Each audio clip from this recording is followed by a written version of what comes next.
আসসালামু আলাইকুম ভিউয়ার্স, স্বাগতম জানাচ্ছি নাইট সুইস কুকিং রুমে। আজকের রেসিপি চিকেন চেঙ্গেসি, যেটা আমি আমার নিজস্ব রেসিপিতে করব। আমি এখানে টোটাল 1 কেজি মুরগি টোটালটাই নিয়ে নিয়েছি। এটা পরিষ্কার করার পরে এর ওজন 1 কেজি একদম ঠিক।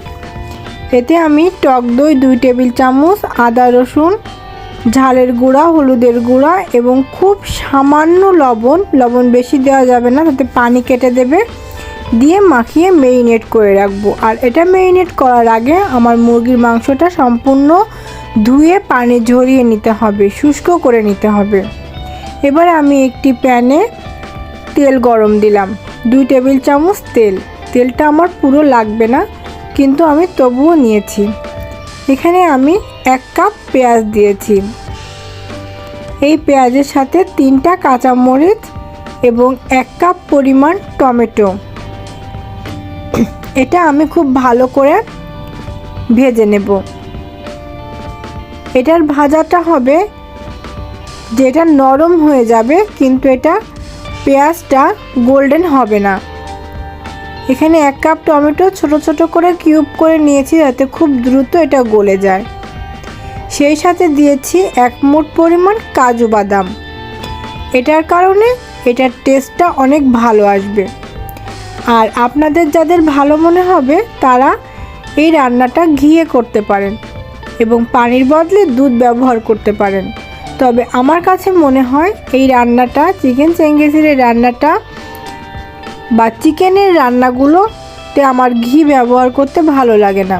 চিকেনের একটা অন্য ফ্লেভার আছে। তো এটা বেশ নরম হয়ে গেলে আমি তেল থেকে ছেঁকে মশলা করে তুলে নেব ব্লেন্ড করার জন্য। নিয়ে অন্য একটি প্যানে আমি বেঁচে যাওয়া তেলটুকু দিয়ে দেব, দিয়ে প্যানটা আমি হিট দিয়ে নেব। প্যানের হিটটা হবে একদম হাই না হলেও মিডিয়ামের থেকে হাই। পুরো চিকেনটা যখন ভাজবো আমি, তো এইটা হাই আঁচে ভাজতে হবে, লো আঁচে ভাজলে চিকেন থেকে পানি বেরিয়ে আসবে। আর এটা ভাজার একমাত্র উদ্দেশ্য হচ্ছে চিকেনের গায়ে একটু পোড়া পোড়া মতন লেগে যাবে, একটু তন্দুরের মতন ফ্লেভার আসবে, জাস্ট একটু ফ্লেভারের জন্য, আর কিছু না। এটা এভাবে করে আমি দুটো ব্যাচে সমস্ত চিকেনগুলো ভেজে নেব। এপাশ ওপাশ দুপাশই খুব সুন্দর করে ভাজবো এবং গায়ে একটা ব্রাউন দাগ আসবে। এই ভাজাটার জন্য একদম শ্যালো ফ্রাই যথেষ্ট, অল্প তেলে। এক পাশ যখন ব্রাউন হয়ে যাবে তখন অন্য পাশ আমি ভেজে নেব। আর এই ফাঁকে মশলাটা পেস্ট করার পালা। তো আমার মশলা মিহি পেস্ট হয়নি, এ কারণে আনফর্চুনেটলি আমার কারেন্টটা অফ হয়ে গেছিলো, তাই আমি মশলাগুলো পাটায় বেটে নিয়েছি। দুটো ব্যাচে লেগেছে আমার চিকেনগুলো ভাজতে। ভাজা হয়ে গেলে আমি তুলে নেব। আমি একটা ব্যাচে চিকেন ফ্রাই করা দেখিয়েছি। এবার যে কড়াইতে আমি চিকেনগুলো ভেজেছি ওখানে আমি একটু তেল নিয়ে আদা বাটা, রসুন বাটা, আর আমি যে মশলাটা দিয়েছি সেই মশলা, আর গরম তেলে একটু ঝালের গুঁড়া দিলে ঝালের কালারটা ভালো আসে, সেজন্য ঝালটা দিয়ে সাথে সাথে পানি দিয়ে দেব। এরপরে দেব জিরার গুঁড়া, ধনের গুঁড়া এবং আমার করে রাখা সেই পেস্টটা। এই পেস্টটা দিয়ে সুন্দর করে কষিয়ে নিতে হবে। পাকা টমেটো যত বেশি পাকা হবে এবং যত বেশি লাল হবে কালারটা তত ভালো আসবে, এজন্য ট্রাই করবেন একদম লাল দেখে খুব বেশি পাকা টমেটো ব্যবহার করতে।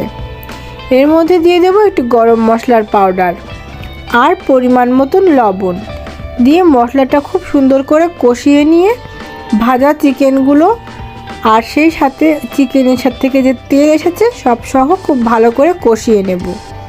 কষানো হয়ে গেলে আমি এখানে পরিমাণ মতন পানি দিয়ে দেব। এই পানিটা দিয়ে কিছুক্ষণ কষিয়ে আমি ঢেকে দেব হয়ে আসার আগ পর্যন্ত। তো ভিউয়ার্স, আমার রান্নাটা যদি ভালো লেগে থাকে তবে লাইক, কমেন্ট, সাবস্ক্রাইব করে পাশে থাকবেন এবং বেল আইকনে ক্লিক করে রাখবেন। এই ছিল আমার আজকের চিকেন চেঙ্গেজি। আমি যে কোনো কারণেই হোক পরিবেশন করে দেখাতে পারলাম না, সেজন্য আন্তরিকভাবে দুঃখিত। বিকজ অফ কারেন্ট চলে গিয়েছিল। সো বাড়িতে ট্রাই করবেন আর আমাকে জানাবেন কেমন হলো। সবাই ভালো থাকবেন। দেখা হবে বা কথা হবে পরবর্তী কোনো রান্নাতে। আল্লাহ হাফেজ।